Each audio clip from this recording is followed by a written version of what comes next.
아, 안녕하세요. 저는 앨리스 학교에 다니고 있는 고등학교 1학년 박재라고 합니다. 와.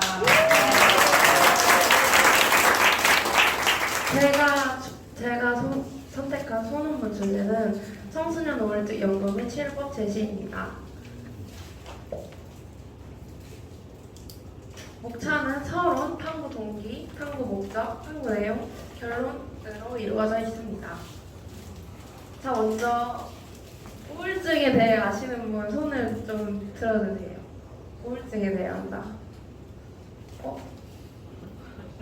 이렇게 보면 반 이상은 손을 드셨거든요. 이게 2020년 OECD 우울증 유병률 통계에 따르면 한국의 우울증 유병률은 무려 36.8%로 10명 중 4명은 우울증에 걸린 적이 있다는 것이고, 이것은 OECD 국가 중 가장 높습니다. 그래가지고 우울증이 좀 많은 사람들이 많을 텐데요. 그래서 제가 우울증의 정의를 알려드리자면, 우울증은 지속적이고 심각한 기분 저하를 특징으로 하는 정신질환입니다. 제가 그냥 우울증이 아니라 왜 청소년기 우울증을 했냐, 이것은 청소년기는 신체적, 정신적 변화가 급격하게 일어나는 시기로 이 시기에 경험하는 스트레스와 심리적 부담은 우울증으로 쉽게 이어질 수 있습니다. 청소년기 우울증은 개인의 성장과 발달에 심각한 영향을 미치며 방치될 경우 성인기 정신건강 문제로 이어질 가능성이 높기 때문에 청소년기 우울증으로 선택했습니다. 청소년 우울증의 증상은 일단 모든 것에 흥미를 잃고 내가 무가치하다는 생각이 들고, 심한 경우 자살 생각을 하는, 활기가 없어지는 전체적으로 그런 증상이 있습니다. 우울증의 원인은 생물학적, 심리적, 사회적 요인으로 이렇게 3개가 있는데요. 일단 첫 번째, 생물학적 원인은 청소년기의 호르몬 변화는 우울증의 생물학적 원인입니다. 사춘기 동안의 호르몬 변화는 뇌의 화학적 균형에 미쳐 감정 조절을 어렵게 할 수 있습니다. 또한 가족력도 중요한 요인으로 작용하는데요. 다음은 심리적 방면으로 요인을 분석하면 낮은 자존감, 부정적 사고 패턴, 스트레스 관리 능력 부족이 포함됩니다. 특히 학업 스트레스와 미래에 대한 불안감이 청소년 우울증의 주요 원인으로 작용할 수 있습니다. 청소년들은 자신의 미래에 대해 불확실성을 느끼며 이로 인해 심리적 압박감을 경험하게 됩니다. 마지막으로 사회적 요인으로 분석해 봤을 때 대인관계 문제, 가족 문제, 학교 환경 등이 있고, 가정 내 갈등, 부모의 이혼, 학대 등은 청소년 우울증에 많은 영향을 끼칩니다. 제가 또 청소년 우울증으로 발표를 주제한 건 다른 이유가 있는데요. 제가 되게 친한 친구가 1년 전부터 우울증을 앓게 됐어요. 저 되게 친한 친구여서 저도 좀 도움을 주고 싶어서 자료를 이렇게 찾아보고 그러다가 관심이 생겼는데, 이번에 주제 선택할 때 뭐 하지 하다가 제가 요새 관심 있는 게 이거기 때문에 이걸 선택했습니다. 다음은 탐구 목적입니다. 청소년기 우울증은 청소년한테 단순한 기분 저하가 아닌 그 이상의 심각한 문제인데요. 중증 우울증이 되기 전 병원에 가서 치료를 받아야 됩니다. 그래서 본 연구는 청소년기 우울증 초기 증상을 인식하게 함으로써 예방하고, 이미 우울증을 가지고 있는 청소년은 자신에게 맞는 치료법을 찾아서 우울증에 벗어나는 방법을 알리기 위해 본 연구를 진행하게 됐습니다. 청소년기 우울증에 미치는 영향은 일단 이렇게 6가지가 있는데요. 첫 번째는 학업 성취도 저하, 두 번째는 대인관계 문제, 세 번째는 신체 건강 문제, 네 번째는 자아 존중감 저하, 다섯 번째는 자살 위험 증가, 여섯 번째는 미래에 대한 부정적 전망이 있습니다. 다음은 우울증의 다양한 치료법이 있는데요. 일단은 좀 아시는 것도 있고 처음 보는 것도 있으시죠? 제가 설명해 드리도록 하겠습니다. 먼저 약물 치료입니다. 약물 치료에는 항우울제를 쓰는데, 항우울제 중에서는 SSRI, SNRI, TCA, MAOI라고 이렇게 항우울제 종류가 또 있습니다. 다음은 심리치료입니다. 심리치료에는 인재행동치료, 대인관계치료, 심리역동치료로 이렇게 나누어져 있습니다. 다음은 생활습관 변화입니다. 규칙적인 실전, 활동, 건강한 식습관, 규칙적인 수면은 우울증이 낫는데 큰 도움을 주고요. 다음은 대체호흡법이라고 명상과 마음챙김, 요가 태극권으로 정신을 좀 치료하는 그런 방법도 있습니다. 다음은 전기충격요법인데요. 전기충격요법은 뭔가 좀 하시죠? 이게 뭐냐면은 심한 우울증이나 다른 치료에 반응하지 않는 경우 사용하고 뇌에 전기 자극을 주어서 우울증 증상을 완화시키는 요법입니다. 다음은 입원 치료가 있고요. 사회적 지원, 그리고 마지막으로 디지털 치료가 있습니다. 제가 디지털 치료도 생소하실 텐데 제가 디지털 치료에 대해 설명을 드리자면 역할은 질병의 예방, 관리, 치료를 목적으로 하는 앱, 게임, VR 등의 소프트웨어 형식 의료기기를 사용하여 치료하는 방법입니다. 디지털 치료제는 소프트웨어 형식 의료기기로서 병원 치료 보조, 약물 복약 수능도 개선, 생활습관 관리, 온라인 상담, 실시간 알림, 교육, 환자 상태 데이터 수집 분석 등 다양한 역할을 할 수 있습니다. 디지털 치료의 종류는 대체형과 보완형으로 분리되는데 대체형은 단독으로 독립적으로 사용하거나 기존 치료제와 함께 사용하여 치료 효과를 내는 유형이고 보완형은 단독 사용에 불과하며 기존 치료제 효과를 상승시키는 유형입니다. 다음은 디지털 치료 사례인데요. 이게 BIG4 플러스라고 앱이 있어요. 그게 어떤 앱이냐면은 하루 동안 뭐 내가 잠을 얼마나 잤는지, 그 환자가 잠을 얼마나 잤는지, 밥을 얼마나 먹었는지, 뭐 오늘의 기분은 어떤지, 무슨 어떤 충동이 얼마나 들었는지 이렇게 자세하게 환자가 매일매일 선택할 수 있는 게 있어요. 근데 이제 그거를 의사가 볼 수 있거든요. 그래서 의사가 그걸 보면서 이제 환자의 설명만으로는 알기 어려운 그런 부분들을 이제 알 수 있는 거죠.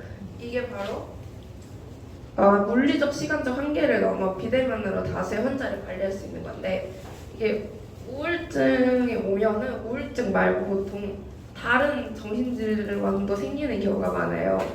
그래서 그 더 사례를 알려드리자면 약물 중독 환자 대상 모바일 앱 리셋이 있고 소아 ADHD 환자 대상 비디오 게임 인데버럴 X가 있습니다. 디지털 치료의 장점은 일반 치료제보다 독성과 부작용이 적고 제조, 운반, 보관 비용이 발생하지 않아 대량 공급이 가능하고 의료 비용을 낮출 수 있습니다. 그리고 이건 아까 말했듯이 다수의 환자를 비대면으로 관리할 수 있고요.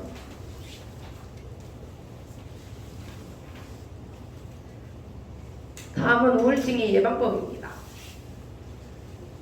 햇볕 쬐기, 규칙적인 수면, 건강한 식습관, 스트레스 관리, 사회적 지원이 있는데요. 여기 첫 번째 햇볕 쬐기는 실제로 아까 말했던 제 친구 A가 좀 많이 나아지는데 큰 영향을 미쳤다고 합니다. 실제로 자외선을 쬐면 행복 호르몬이라고 알려진 세로토닌이 분비됩니다. 세로토닌은 기분을 개선하고 스트레스 반응을 감소시키며 안정감을 주는 역할을 합니다.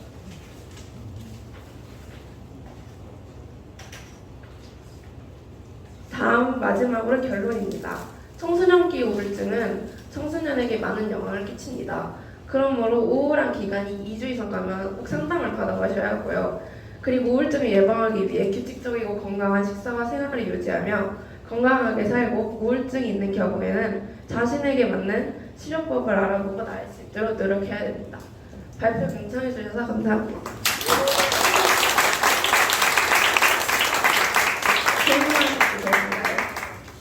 원인이 어떻다고 생각하셨어요? 우울증의 원인이요? 유전적인 것도 있겠지만 네. 후천적인 영향이나 이런 것도 혹시 제 친구의 우울증 원인이요? 친구나 연구하시면서 우울증이 어디서부터 진행됐을까? 알면 우울증은 다양한 방법이 있는데요. 일단은 제 제 친구의 그걸 보면은 제 친구는 너무 표현을 안 했어요. 그러니까 맨날 담아두고만 있었던 거죠. 네, 제 친구는 오만하면은 아 그래 내 잘못이지 살짝 이런 생각을 계속 쌓이다가 그게 우울증이 된 거예요. 네, 저는 그런 것도 있고 아니면은 네, 번아웃이 우울증으로 이어지거나 뭐 이런 경우도 막 봤어가지고 네, 제가 생각하는 우울증 원인은 스트레스가 아닐까 많이 생각을 합니다. 네. 학생들한테 번아웃은 공부를 너무 많이 시키는 거예요. 근데 직장에서는 우리 번아웃 때가 너무 이게 많아가지고 그냥 아웃되는데 학생들 이게 번아웃은 어떻게 돼요? 학생들에게 번아웃은 그러니까 공부를 많이 하는 것보다는 목표를 너무 높이 세워서 네 자신을 좀 너무 채찍질해가지고 열심히 하다가 그렇게 되는 것 같습니다. 또 질문하실 분 계신가요? 그 우울증의 요인은 네. 이렇게 해서 저도 오늘 대략적인 거는 알았지만 네. 여러 요인이 있다는 거를 오늘 유익했고요. 네. 하나는 뭐냐면 네. 개인이 아까 2주간의 이런 우울한 기분이 들면 병원을 상담을 받아야 된다라고 개인이 인지하는데 네. 그것 말고 주변에서 네. 내가 주변 사람이 우울증이 있겠구나라는 것을 인지하려면 네. 어떤 이 상태일 때 아니면 어떤 말을 할 때 사실 내가 저 친구는 좀 그런 느낌이 있어서 내가 좀 같이 이야기를 해봐야겠다 우울증이 있는 것 같아서 알 수 있을까요? 혹시 그런 분도 근데 아직까지는 우울증이 물론 되게 사람들이 많이 가지고 있지만 그래도 안 좋은 인식을 갖고 있잖아요. 그래서 보통 티를 안 내려고 해요. 그래서 일부러 더 밝게 활동하거나 최근 들어서 애가 갑자기 잠을 많이 자거나 못 자거나 아니면 밥을 안 먹거나 너무 안 먹거나 이런 걸로 그걸 확인할 수 있다고 생각하는데 솔직히 보통은 자기가 우울증이 있다는 걸 알리기 원하지 않을 것 같아요. 다 인지할 수 없다. 네, 그래서 아니면 되게 좀 의지가 되는 사람이면은 나 너무 힘들다 이런 식으로 말을 할 것 같아요. 자기가 알기 원하는. 예지 학생은 미래 지금 꿈이 뭐예요? 네? 꿈. 저 꿈이요? 저는 전상직 공무원이요. 의사 되는 걸로. 우울증이 있어. 또 질문해 분 계신가요? 네. 질문 아닌데 네. 저도 이제 뭐 정신과도 공부를 했었고 했는데 너무 이렇게 뭐랄까, 전문적으로 잘 하셔서 꿈이 그쪽인가 너무 잘 얘기해 주셨고요. 아까 얘기하셨던 것처럼 우울증 증상이 진짜 없고 오히려 더 밝게 하려고 하고 그런 것들이 오히려 되게 뭐랄까 되게 잘 준비를 많이 한 것 같아요. 뭘 질문하려고 했는데 까먹었어요. 너무 잘했어요. 너무 잘 들었어요. 우영준도 되게 잘하셨어요. 진짜 예지 학생도 아까 번아웃에 저 대한 지혜. 지혜도 있어요. 박지혜. 박지. 네, 그 번아웃에 대한 네. 그거 진짜 너무 이득적이었어요. 대부분은 너무 공부를 많이 해라 이런 걸로 생각을 했는데 자기가 가진 목표보다 과도한 위치에 있을 때 그게 번아웃이거든요.